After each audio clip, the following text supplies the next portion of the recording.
छत्तीसगढ़ के कांग्रेस दफ्तर में उस 22 मिनट में क्या हुआ जिसने 22 साल की मेहनत को डगमगा दिया। मेरे कानों में अभी तक वो गूंजती हैं, मैं अपनी जबान पे वो गालियां लेकर नहीं आ सकती।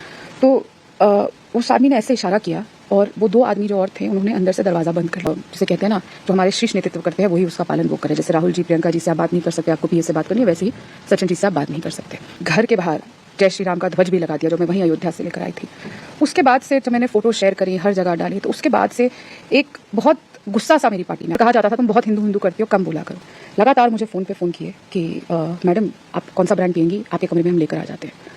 फिर मना कर दिया मैंने। फिर मुझे फोन आया कि आप बताइए, आपकी बिल्कुल प्राइवेसी मेंटेन होगी, आप जो ब्रांड चाहिए उसके साथ क्या खाने को चाहिए हम आपके कमरे में लेकर आते हैं।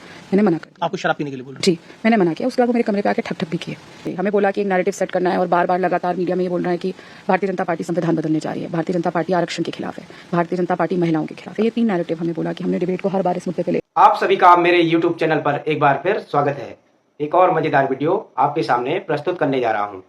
पूर्व कांग्रेस नेत्री राधिका खेड़ा ने कांग्रेस से इस्तीफा दे दिया है। राधिका खेड़ा ने कांग्रेस से क्यों इस्तीफा दिया, इस वीडियो को देखने के बाद आपको खुद पता चल जाएगा। आपसे अनुरोध है कि वीडियो को बिना स्किप किए हुए अंत तक जरूर देखें। चैनल पर अगर आप नए हैं तो चैनल को सब्सक्राइब करें, बेल आइकन को दबाना ना भूलें ताकि आने वाली वीडियो का नोटिफिकेशन आपके पास सबसे पहले पहुंच सके। चलिए स्टार्ट करें मेन वीडियो।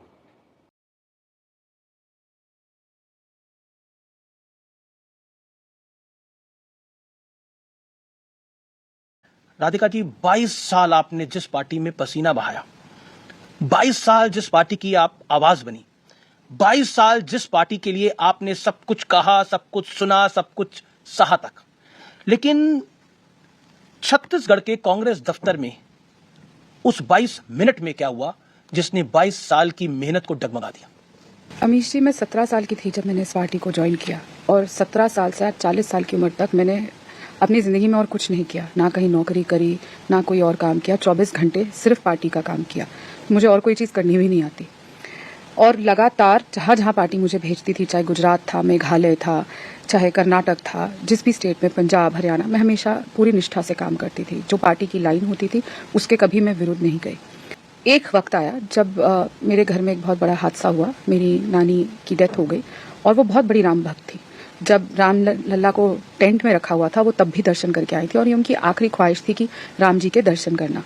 उनकी डेथ के बाद मेरी मदर ने कहा कि वो राम जी के दर्शन करना चाहती हैं, तो हम राम लल्ला के दर्शन करके आए। उसके बाद जब मैं आई तो मतलब मेरे लिए एक अद्भुत एक्सपीरियंस था वो। जिसे कहते ना, मैं तन मन आत्मा से बिल्कुल राममय हो चुकी थी। उसके बाद मैं जब वापस आई, मैंने अपने घर के बाहर जय श्री राम का ध्वज भी लगा दिया जो मैं वहीं अयोध्या से लेकर आई थी। उसके बाद से जब मैंने फोटो शेयर करी, हर जगह डाली, तो उसके बाद से एक बहुत गुस्सा सा मेरी पार्टी में आ गया। ये थोड़े दिन पहले भी हुआ था जब राम मंदिर में मूर्ति की स्थापना हो रही थी, तब भी मेरे घर में सुंदरकांड का पाठ था। मैंने बहुत सोशल मीडिया पे डाला, तो तब भी पार्टी से मुझे बहुत बैकलैश मिला था और मुझे बोला गया था कि वो फोटोग्राफ्स को, वो पाठ की सारी वीडियो को उतार दे। कैसे कैसे लोग रहते हैं यार यहाँ पर। चलो तुमको पागल कुत्ते का गाड़ी उठा के ले जाएगा, बता रहे हैं हम। लेकिन मैं अडिग रही और मैंने नहीं हटाया। तो लगातार मुझे ये कहा जाता था कि मैं बहुत धर्म को लेके स्ट्रॉन्ग व्यूज रखती हूँ, मैं हिंदू धर्म को लेके स्ट्रॉन्ग व्यूज रखती हूँ, और कहा जाता था तुम बहुत हिंदू हिंदू करती हो, कम बोला करो। कि ठीक है, आपने मुझे डिबेट्स पे रोक दिया, आपने मुझे और काम देने से रोक दिया, आपने मुझे ऑफिस में जलील कर दिया, लेकिन उसके बाद एक ऐसा षड्यंत्र रचा जाएगा जिससे मेरे आप अस्तित्व को ललकारेंगे, मेरी इंटेग्रिटी को ललकारेंगे। ऐसा पार्टी करेगी मैंने कभी नहीं सोचा था। एकदम से वो आदमी टेबल पर बैठा हुआ था, सुशीलानंद शुक्ला, जो मीडिया चेयरमैन है वहाँ का, और वो जोर जोर से चिल्लाने लग गया।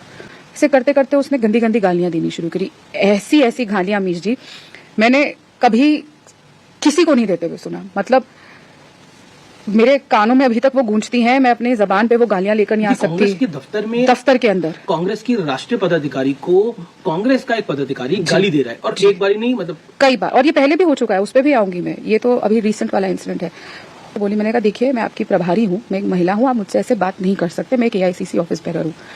तो उस आदमी ने ऐसे इशारा किया और वो दो आदमी जो और थे उन्होंने अंदर से दरवाजा बंद कर लिया। मैंने सचिन पायलट जी को कॉल किया, मैंने भूपेश बघेल जी को कॉल किया, पवन जी को किया, जयराम जी को किया, सबको कॉल किया, और सचिन पायलट जी द्वारा मुझे चुप रहने को कह दिया गया।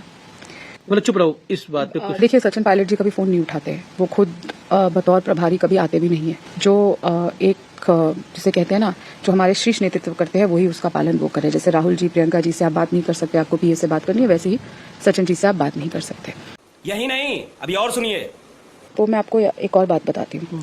राहुल गांधी जी की भारत जोड़ो न्याय यात्रा छत्तीसगढ़ से गुजरते हुए गई और लगातार सुशील आनंद शुक्ला और उनके एक साथी है धनंजय ठाकुर, एक और प्रवक्ता है, लगातार मुझे फोन पे फोन किए कि मैडम आप कौन सा ब्रांड पियेंगी, आपके कमरे में हम लेकर आ जाते हैं। फिर मना कर दिया मैंने। फिर मुझे फोन आया कि आप बताइए, आपकी बिल्कुल प्रिवेसी मेंटेन होगी, आप जो ब्रांड चाहिए उसके साथ क्या खाने को चाहिए हम आपके कमरे में लेकर आते हैं। मैंने मना कर दिया। आपको शराब पीने के लिए बोल रहे जी, मैंने मना किया। उसके बाद वो मेरे कमरे पे आके ठक ठक भी किए। मैंने अपना कमरा खोला नहीं, मैंने आई ग्लास से देख लिया कि वो लोग थे, मैंने इग्नोर किया। हैं? देखिए, कोई पिए ना पिए वो उसकी चॉइस है, कोई कुछ भी खा सकता है, कुछ भी पी सकता है, लेकिन पॉइंट ये है कि किसी के साथ जोर जबरदस्ती करने की बात बार बार मेरे वो दोस्त नहीं है ना मेरे वो मित्र हैं, मुझसे उम्र में 8-9 साल बड़े वो सब आदमी थे।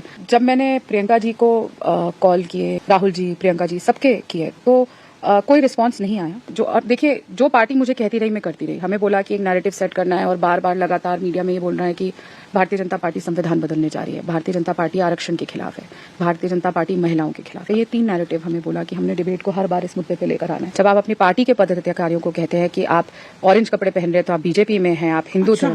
मैं कभी अगर ऑरेंज कपड़े पहन के चली जाती थी तो आपस में साथ के जो पदाधिकारी थे वो बोलते थे अरे तुम बीजेपी में जा रही हो।